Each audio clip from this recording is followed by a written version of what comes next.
The station wagon was stuck in the mud, and Joe's parents were trying to fix it. This was before State Trooper Randy Sturgis showed up to rescue them.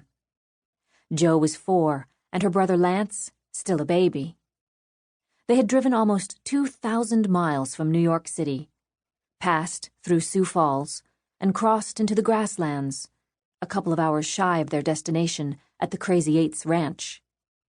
The highway here was newly built, and every time the sun came out, the road became a beckoning river of silver. Joe's father had been driving. He was a lawyer who still wore his hair city-style, slicked back with Vitalis, and he had a dashing mustache that made a thin line over soft, ample lips.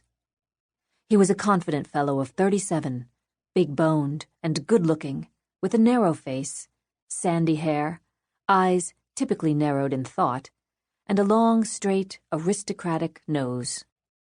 His plain decency made Calvin Kusek someone you would trust, foreman of the jury, the passenger who takes charge when the subway car breaks down.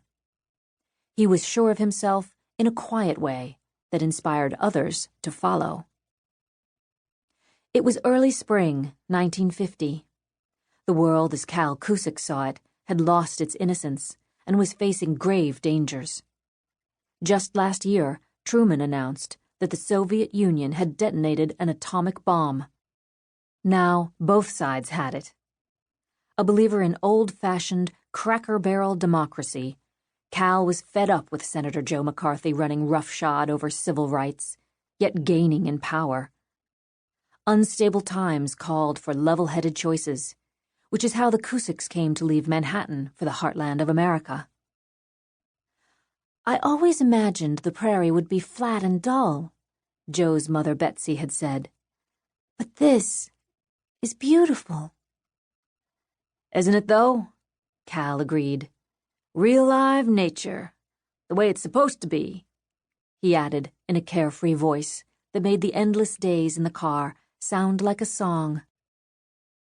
The trip had started on a buoyant note. When both kids had finally quieted down in the back seat, and the steel cables of the George Washington Bridge were winging by overhead, the Kuseks touched hands in the natural way of married people and, without having to say a word, affirmed their love and the rightness of their purpose, heading west in order to find a better life for their children. From the beginning, they'd been a matched pair. They were tall and physically alike. Her looks may not have been as striking as his, but she was slim and athletic. Her long legs fit his stride. She did her blonde hair in waves and had a breakout laugh. Colleen Betsy Ferguson was the one to call on a dime if you were desperate to complete a foursome. She'd show up with no complaints about it being last minute, and it wasn't because she didn't have dates. She was just that kind of friend. Calvin was a dreamer, an attorney fighting on behalf of the working man. Betsy had gone to jail in support of her union. They both dug oysters and rhythm and blues. A month after they'd met, they were practically engaged. And why not? It was wartime. Cal joined the Army and became a pilot in the 82nd Airborne Division at the rank of second lieutenant. He flew a transport plane from his post in North Africa.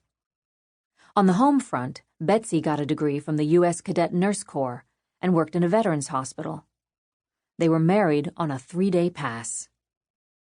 When the war was over and Joe was born, they found a studio apartment on the Lower East Side, which in 1946 meant the first move toward a house in the suburbs. But the Kuseks discovered they were out of step with the flush of post-war prosperity. Rationing was over, and the thrill of making sacrifices was gone. Everyone wanted new in a mad rush for status. Desirable apartments, the latest appliances, jazzed-up cars, and televisions for all.